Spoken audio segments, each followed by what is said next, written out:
Hi, and welcome to the Debrief, Carolina Journal's weekly recap of all big news that's happening in North Carolina in politics and public policy. Of course, this week, certainly no exception. I'm Donna King, editor-in-chief of Carolina Journal, and on the couches this week, political reporter Alex Balsagar, and of course, Mitch from the John Locke Foundation. Thanks for being here. And then, of course, David Bass, mostly education reporter, but certainly covering all different kinds of things, and Carolina Journal opinion editor David Larson. Okay, we're going to jump right into it. This week, we are taking a quick break from what's going on down at the General Assembly right now. The Senate is debating the bill on a bill that would ban abortion after 12 weeks. It certainly does other things. They are on a break right now, and we'll be running right back to it. So the North Carolina House also already passed that legislation. The bill would ban abortion after the first trimester. It would also extend the window for abortion to 24 weeks for life-limiting abnormalities in the fetus. It spends about $160 million on other programs, including things like free birth control and child care, extending family leave for state employees, a few other things. Now, Alex, I appreciate you jumping back in it with us today. First, we're going to hear from some of that debate that I know you covered earlier this week in committee. Here's what they had to say. Well, now is going to be different. This bill has opportunities that will enable women to be empowered to make their own decisions and not feel pressured by others to make a decision that they would not make otherwise. This bill includes $160 million for women and children's needs. Many of these opportunities for moms in this bill will make it easier for her to make that decision to keep her baby. Babies are not burdens. They are a joy. They are a gift. Tremendous strides have been made in the medical community since Roe was enacted. Babies are now able to survive much earlier than we ever dreamed possible when we first started this journey. This bill is the right thing to do for women, for children, and for their families. And Mr. I can promise you not one single person out of the 170 members of this body honestly knows what I feel about this issue, honestly knows how seriously I consider this issue, honestly knows how much the issue bothers me. And I am saying that as a man. So I promise you then can't presume what a woman feels. And I think that one of the things that I caution our caucus members about is do not generalize because of a person's affiliation politically or anything of that sort, because I can promise you the one thing I don't think this should have ever been, and that genie got out of the bottle 40 years ago, this never should have been a political discussion. Because I think if there is one thing that we are terrible at is controlling our emotions, our feelings, and our opinions about how somebody else should live their lives. And that gets into my religion. Sure. Now, that discussion was from a Joint Rules Committee earlier this week. Since then, the House has passed the legislation. The Senate is talking about it Thursday. Alex, I appreciate you breaking away there from the General Assembly to come back and give us an update on what's happening. Okay, so tell me what you're learning. What is the Senate doing now, and what's the sense you're getting from being there? Great question. So to back it up a little bit for context for our viewers here, Republicans have been in discussions on what to do about abortion legislation for months now, basically since the election happened. Right. They did not have a supermajority in the House until a few weeks ago. Now they've brought Tricia Cotham into their caucus, and so she's been a part of the conversation as well. But the whole time they were kind of debating whether to do a 6-week or heartbeat ban on abortion with some exceptions afterwards, or a 12-week ban with exceptions afterwards. And they just announced the other day that they've landed officially on doing 12 weeks with exceptions afterwards. I think the life of the mother is always an exception up until birth of the child. So as far as what the Senate's doing now, the Senate is currently in discussions about it. It's on the floor. The bill is being heard. They're going to be voting on it today, presumably. However, some of the Democrats seem to be filibustering a little bit and drawing it out as long as they can. Sure, sure. Now, in that, there is some spending. We have some information on other things that they've done. This is an extremely complex bill. That's one thing I want to point out, that it is worth checking it out if you get a chance to go to the ncleg.gov and read it for yourself, because there's some spending in here, too. Tell me a little bit about why they decided to do that. 100%. And one thing to note is a lot of the female Republican legislators were a big part in this bill discussion. As you can see by who the spokespeople were on the floor. And one of the priorities of this bill was not only to do something about abortion policy, but to be able to make sure you're focused on women as well and protecting their health, because North Carolina does have certain problems with maternity mortality, that's Sure. right. So Sure. they wanted to do something to address that as well. Of course. Now, Mitch, this actually, we're not the only state that's thinking about this. Give me a little bit of the context on the national stage, what happened with the U.S. Supreme Court over the summer. Yeah, I mean, a lot of this is happening because the U.S. Supreme Court, at the end of its last term, decided to overturn the old federal precedent, Roe v. Wade, followed up by Planned Parenthood versus Casey, which set a national standard of abortion restrictions, saying what states could and couldn't do. And the majority on the U.S. Supreme Court came out last year and said, wait a minute, this is something that the Supreme Court never should have got involved in. There's nothing within the U.S. Constitution that deals with this issue of abortion. This is something that should be handled at the state level. So states have been doing that. North Carolina is engaging in what other states have done. We do know that after the ruling in a case that's called Dobbs, that's the shorthand, North Carolina legislators went back to a federal court and had the court get rid of its old ruling that had thrown out the old state law. So before anything else was done, we had a ban on most abortions past 20 weeks. So that was already the law. And really the decision among legislators was, do you just stick with that? Do you go with the heartbeat law, as Alex was saying? Do you go with a 12 or 13-week ban? And to me, the main thing that stands out about the legislation as we see it is there really was a lot of thought behind this. They didn't just say we're going to ban all abortions.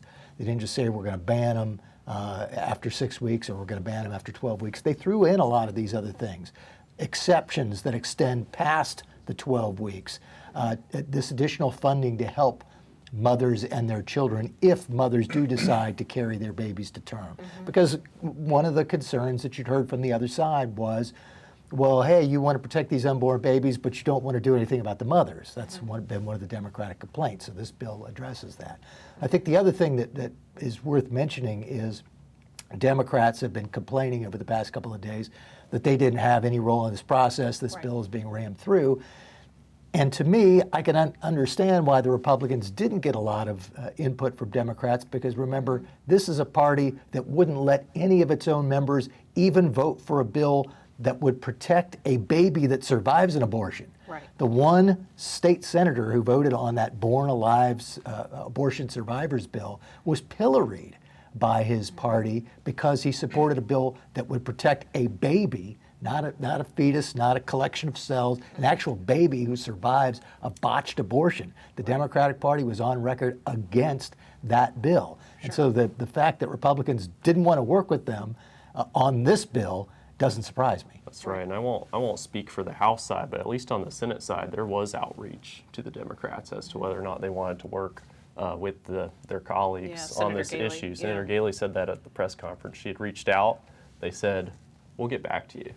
They got back to her and they said they declined, that they weren't going to work with her on that. So, but to that end, though, we're talking about, we saw Minority Leader Reeves talking there and talking about this isn't even something we should be talking about in politics and policy. But I mean, some of these things have already happened. He was saying it's an attack on democracy. Yeah, it's been interesting to me just to see the political dynamics play out during this whole thing. There's this sense, I think Reeves had even said something along the lines of this is like an attack on democracy, or it's undermining democracy, the way the bill is being passed and that sort of thing, which is interesting because I think ever since Dobbs came down last summer, it's been clear that North Carolina is more than likely going to change the abortion laws, particularly when the Republicans got a supermajority, or an acting supermajority after the election, and then definitely when Representative They Tricia said that. Cotham They campaigned on switched. that too, so Yeah. it wasn't like they were hiding. Right, Absolutely, right. yeah. So they knew it was coming. So now to say, oh, this is an attack on democracy, we're blindsided by this. Another real quick interesting thing is there was a recent poll that came out that showed that 57% of North Carolina voters would support banning abortion at 12 weeks or earlier. What tends to be the Democrat position of basically no restrictions only polled at 25% support. Oh, wow. So if you're looking at which position is more in the mainstream of North Carolina voters, it is this bill that's being passed, but it's being portrayed as something that's radical and extreme. Interesting, but of course, Larson, we're watching. We watch how we cover things. We watch how others do. How is it being portrayed in other media outlets in North Carolina? Yeah, to Mitch's point, I think this bill was very carefully crafted and put together, but in the media, a lot of times it seems like they're not portraying it that way. A lot of the headlines, like this morning in the Insider, says, abortion ban is just the headline, but in other areas of law, if you limit something, let's say like bars need to close at 2 a.m. for Right. alcohol, you don't just say North Carolina bans alcohol. Right. Those Sure. words are being thrown around, Loaded. and Kravick spoke to that, Senator Kravick on the floor, that this is not an abortion ban, that there's different levels for different ways that this affects different people. But yeah, another one, last night WRAL had they opened their 10 o'clock news with a long segment on Nita Alam, who had run for U.S. Congress as a Democrat in Durham in that district. And she's spoken before about she had an ectopic pregnancy that she had to have treated. And under the bill, it doesn't even define a treatment of an ectopic pregnancy as an abortion. But they did the whole segment on how she and her husband had really had to think about it and deliberate and finally chose to have an abortion and didn't mention that it's not even technically an abortion. And at the end of the segment, they said they did have a little disclaimer. This wouldn't have, but it just shows Right. they're framing it as kind of this extreme thing that's going to affect even somebody who has a life-threatening pregnancy, which up until the very end of a pregnancy, this bill would allow for the life of the mother, something like an ectopic pregnancy. Sure. And Interesting. remember, we have referenced Tricia Cotham and the fact that her vote now in the Republican caucus gives Republicans in the House 72 votes. I think one of the things that hasn't been talked about a lot, but I'm guessing it's true, is that to get this bill through and to get unanimous Republican support, you had to have a bill that would appeal to someone like a Tricia Cotham, who in the past had been fairly vocal about being pro-choice.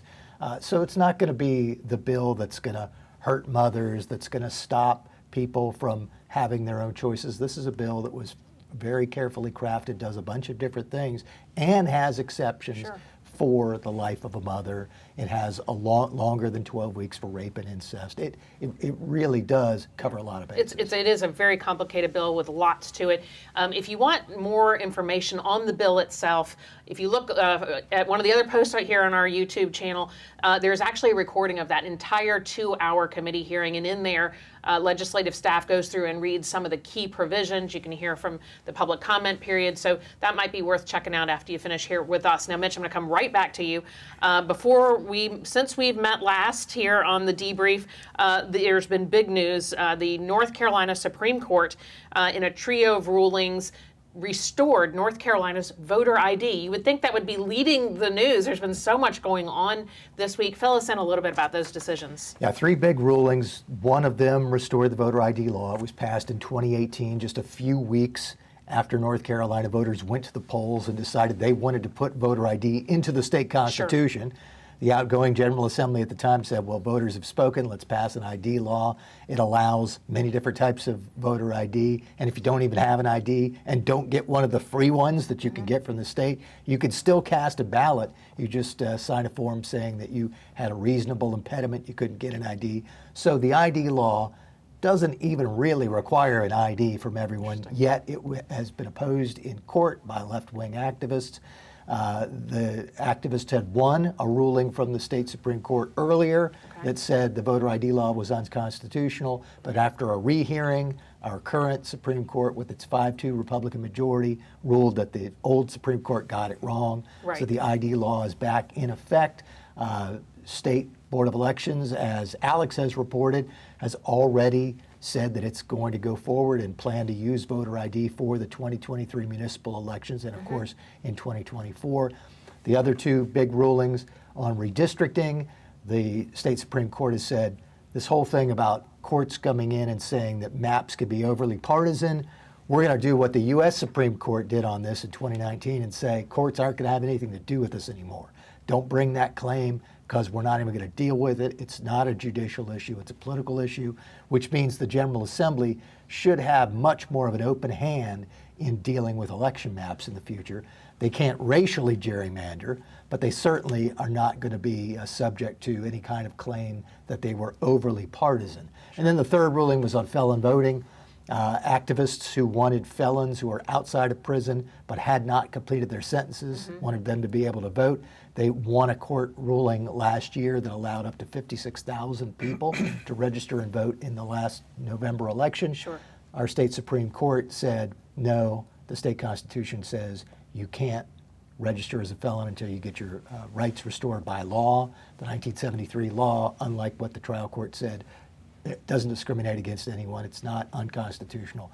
So now those felons who registered to vote were told by the State Board of Elections, or actually they've reported it on their website, that they're going to go send county boards of elections lists of people who should not be eligible, and they're going to have to get rid of their registration. Sure. So 3 big rulings. Sure, those are huge rulings. Now, David, we've talked a lot about public opinion and some of the polls that you've covered.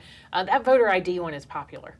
Yeah, absolutely. It's also interesting to note that it's not only popular with the broad population of North Carolina. It's a kind of a common sense thing that you have a license. Everybody has an ID. If you don't have one, you can get one under it. But it's also popular with even with minority individuals and voters. Sure.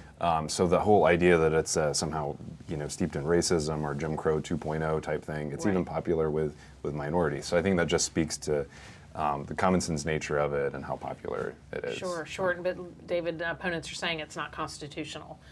Yeah, Mitch had a great column on this. Yeah.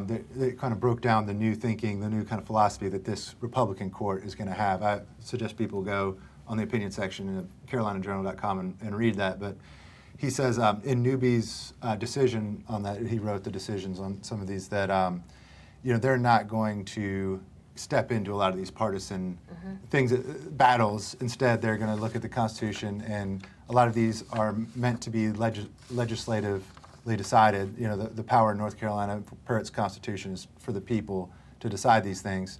So, if it's not something that's explicitly stated in the Constitution that the court has oversight on, in Mitch's article, he's quoting Newby, saying they're not going to step in on these kind of things.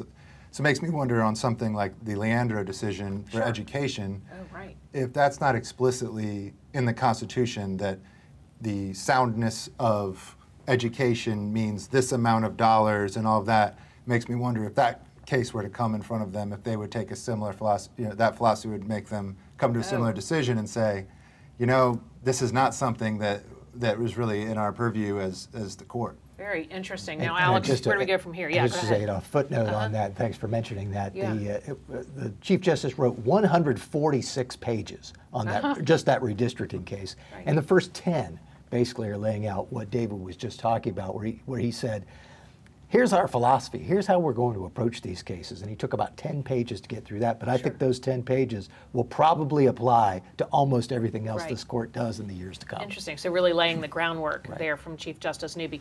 All right, redistricting. Alex, where do we go from here? Are we looking for new maps from the legislature? So Speaker Tim Moore has consistently said that the House and Senate were both going to redraw their maps. Okay. You think this session? This session. And the congressional maps were going to have to be redrawn no matter what. Okay. So after this ruling, they're going to redraw because there was some political stuff happening with the Democratic lame duck Supreme Court last time, where they felt pressured to draw maps a certain way. But the Supreme Court has now ruled that the legislature has the power to draw the maps. And so, although we're not talking about it a lot right now because of all the other stuff going on, I assume this conversation will be brought up a little bit later on Sure, before they absolutely. get out. Now, we're also talking about the North Carolina House.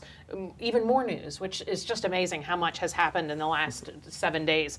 Passed a bill. Part of it, Donna, is because we're in crossover week. I don't right. think we've even mentioned that, but this Yeah, is so that's this is why. important because for folks who don't follow it very closely, crossover means that for most policy-related bills that don't have anything to do with the budget, you have to get a bill through the House or the Senate Right. by the end of this week, the end of this legislative week, Sure. or else the bill's dead for 2 years. Okay, You so can't- May 6th means that's it. Yeah, That's I why mean, I we're think seeing actually this. the deadline, I think, is today, Today, the it's 4th. today, The the 4th. 4th. And so if the bill doesn't get through and it doesn't have some sort of budget implication, Sure. you can't bring the idea up again until 2025. Now, there's a little bit of caveat of that because the leaders could do anything, anytime. It's basically the rank and file members. Their ideas will die if they don't get through either the House or the Senate by Sure. the end of the week. Sure. Now, David, you're watching Opportunity Scholarships. Another big victory. I think conservatives, Republicans took advantage of this crossover week that we're talking about to get through. What happened? Right, yeah. So now Opportunity Scholarship expansion bills have moved on both the House and the Senate side at this point. So I think that's a very strong indication of where it's where we're supposed to. Yeah, no, Okay, that's all right. where that's going in terms of actually coming through this year, and it And even then the Youth Health Protection Act. right. That was the other Yeah. one. So this bill that made it through the House this week, another bill that had a lot of emotions behind Sure. it. There were protesters in the gallery of the House who were shouting would it do? during the meeting. So yeah, it would basically it was stripped down a little bit. It was pretty broad originally, but it would just ban transitional surgeries, gender transition surgeries for minors. Okay. So this is 18 and under. Basically make it where, if you're a minor, you're not fully, developed physically, obviously, mentally, you're not, I think one of the representatives, Hugh Blackwell, made the point Sure. of you can't get a tattoo. Yeah, here we go. Well, let's listen to yeah. what he had to say there. This is Hugh Blackwell talking about why they feel like this is the right time for this bill. If you are under the age of 18 in North Carolina, you cannot get a tattoo at all, even with your parents' consent. You can't get a body piercing other than for earrings without parent consent. But we allow these surgical procedures that in many instances maybe are irreversible and life-changing for children who have not arrived at 18 years of age. We're simply suggesting with this legislation that that's something, because of its significance, for its life significance, that it's a choice that should be made when the child is of age. And that's essentially all that we're trying to accomplish here. Yeah, so tell me what this would do, and has it changed as it's been moving through? Yeah, so the original, I alluded to, the original version of the bill was a bit broader, where Okay. it would also have banned puberty blocking drugs, which is a Okay. huge issue right now, of course. It also would have specified some fines and consequences for medical professionals who did Okay. engage in the surgeries or things like that. So it got stripped down to where it's just focusing on the surgeries. It did pass the House with a veto-proof majority. There were 4 Democrats that joined Republicans in supporting it. So it got a good deal of support in the House, and now it's going over to the Senate. Not sure where it might end up over there, Sure, but it's sure. at least passed the House. So, David Larson, you had a chance to talk about somebody who had this experience firsthand. Yes, I spoke with Prisha Mosley. Okay. She's lived in North Carolina, a couple places, I think Gastonia and then the Triad, and she was transitioned as a minor. She had Right. mastectomy before she was 18, and she spoke to me for a while. You can see that interview. CarolinaJournal.com has that. Sure. And she talked a little bit about how she was severely mentally ill, had all of these diagnosed mental illnesses, and she was told in this pro-anorexia community that she was in Okay. that if you find an affirming doctor, it doesn't even matter what other mental health conditions you have. They won't even ask about them. They'll give you a letter on the same day. So she was able to get a letter on the same day. Same day. And then one day later goes to the hospital that was treating her for cutting and for anorexia and all these other things. Transition. She had been sexually assaulted at 14, and so that's when she started, I guess, feeling vulnerable in a female body. But then later, she said, after dealing with that trauma with therapy, she realized, you know what, I'm not a male. I just felt that would have been kind of safer for me to think. So now she has permanent medical problems, and the medical community in North Carolina says they won't help her with pretty much any of it because it would be experimental treatments. And so she has a lot of very major changes to her body. So she's a female, but from taking testosterone for a while, it's affected her voice. She can't speak for very long because the vocal fry from testosterone, a lot of things. So it's an interesting interview if you want to see kind of the personal side behind a story like that's Right. affected And by she was these kind of young bills. when this happened. She was 14 when she was sexually abused, and then the surgeries she had were at 17. But Oh, gosh. they give it much younger than that. Sure. That they'll give these surgeries to people. They try to catch a lot of people in Tanner stage 2, which is when you're 11 before puberty's really kicked in, because you're less passable as the opposite gender if you let all puberty go through. Right. So it's something that's a big cultural debate right now for sure. So if this passes, this would be a liability problem for doctors who do this, I would imagine, Mitch, right? Yeah, and to me, this legislation fits in with a number of things the General Assembly's been talking about, and that is making sure that parents have the final say on things that happen with minors, Sure. whether it's what happens at school, whether it's what happens with their health. The idea is parents are the people who are ultimately responsible for kids until they become adults, and so there shouldn't be things that are happening either in the medical community or in the education world where the adults there are trying to get kids to do things or listening to what the kids say they think they want at that time Right. without having the parents get the final say. And I think that all of those bills kind of fit with that same theme. Sure, sure. Larson, I'm actually going to come right back to you. This is an incredible amount of news for 1 week, and I'm looking forward to hearing what your Friday column is going to be about.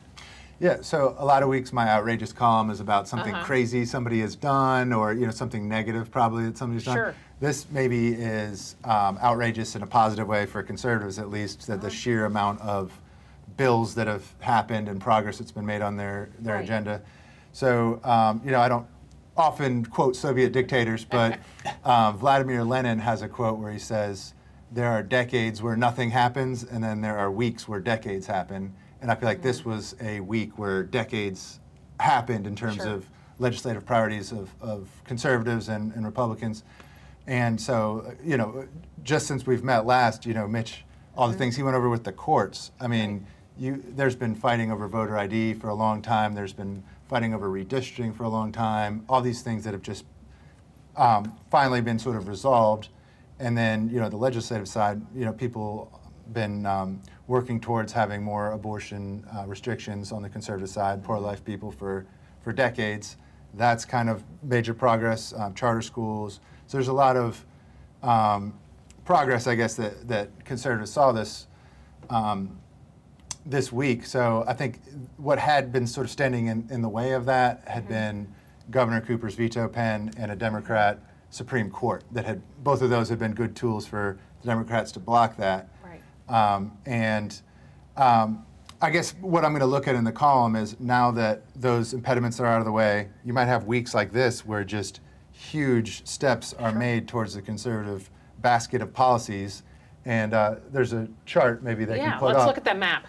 This is really interesting. Now explain this to us, and what are we looking at?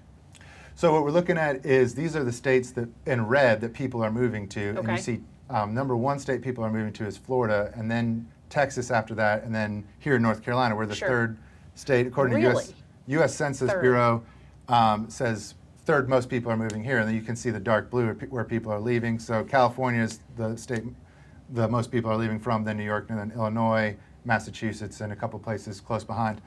But I mean, what that shows is there's these conservative powerhouse states that have taken these kind of a basket of policies that conservatives want to pass, school choice things, kind of reeling back some of the, some might call woke cultural things that Sure. progressives have put in place, economic free market sort of things. And the states that have been able to put those into place have seen a lot of success, a lot of people drawn to those Sure. places. And North Carolina is already third on the list of people Yeah.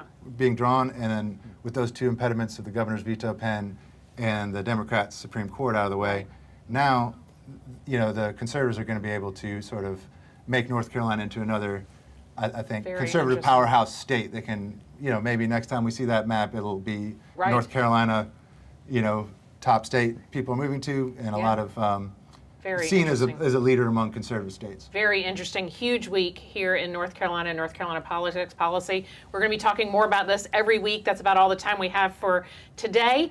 Certainly go to carolinajournal.com. You can really dig in and read all the stories that we've been covering this week. Thanks for joining us on The Debrief.